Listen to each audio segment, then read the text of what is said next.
नमस्कार. आपण ऐकतोय जयश्रीताई पटवर्धन लिखित असामान्य व्यक्तिरेखा आणि विचार. आजची चौथी असामान्य व्यक्ती आहे डॉक्टर बाई काकू मोकाशी. आदरणीय बाई काकूंचे वडील डॉक्टर होते.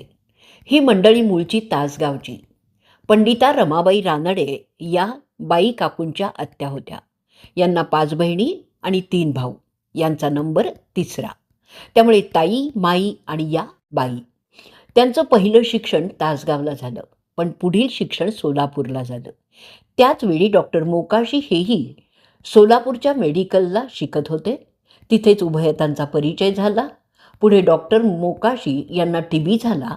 त्यामुळे त्यांना मिरजेच्या वानलेस हॉस्पिटलमध्ये दाखल करण्यात आले आणि योगायोग असा की बाई आपलं मेडिकलचं शिक्षण पूर्ण करून वानलेस हॉस्पिटलमध्ये स्त्रीरोगतज्ञ म्हणून नोकरीवर रुजू झाल्या. साहजिकच एक पेशंट म्हणून त्यांनी डॉक्टर मोकाशी यांची सेवा केली. आधीची सोलापूरची ओळख होतीच, त्याचं रूपांतर प्रेमात झालं. उभयतांनी विवाह करण्याचं ठरवलं. बाई काकूंचं व्यक्तिमत्व मोकाशींच्या घरी सर्वांनाच आवडलं. त्यावेळी डॉक्टर माधवराव मोकाशी यांचे वडील अर्धांगवायूंनी आजारी पडले. ते अंमळनेरला होते.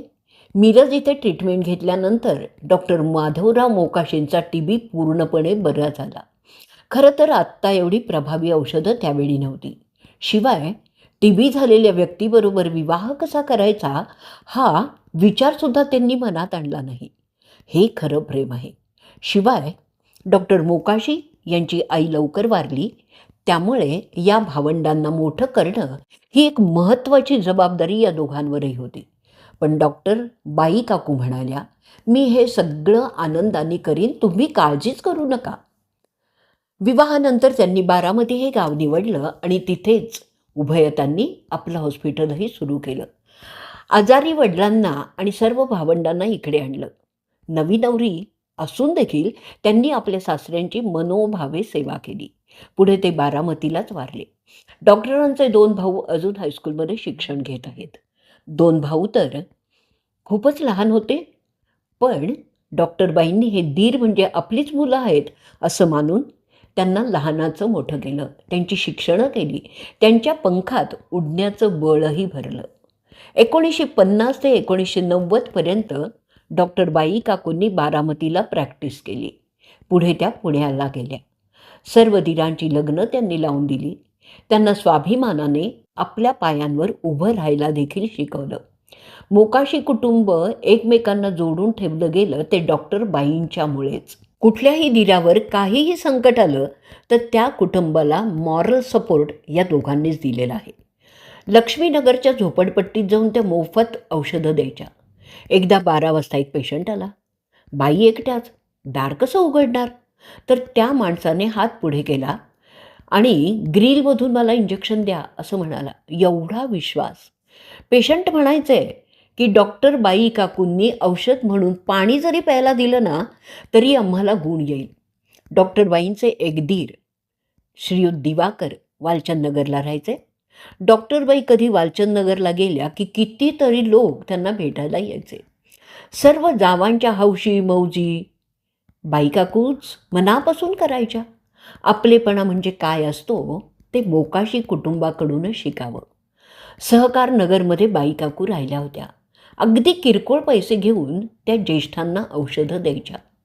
त्यांनी बरीच वर्ष पुण्यात राहूनच ही ज्येष्ठांची सेवा केलेली आहे.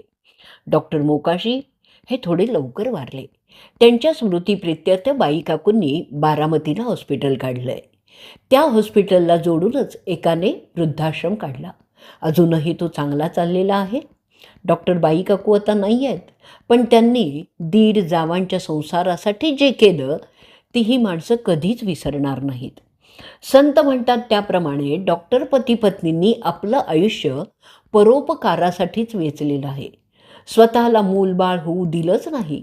सर्व दीरांना बाईंनी आपलीच मुलं मानून त्यांच्या संसाराला लागेल ती मदत केलेली आहे.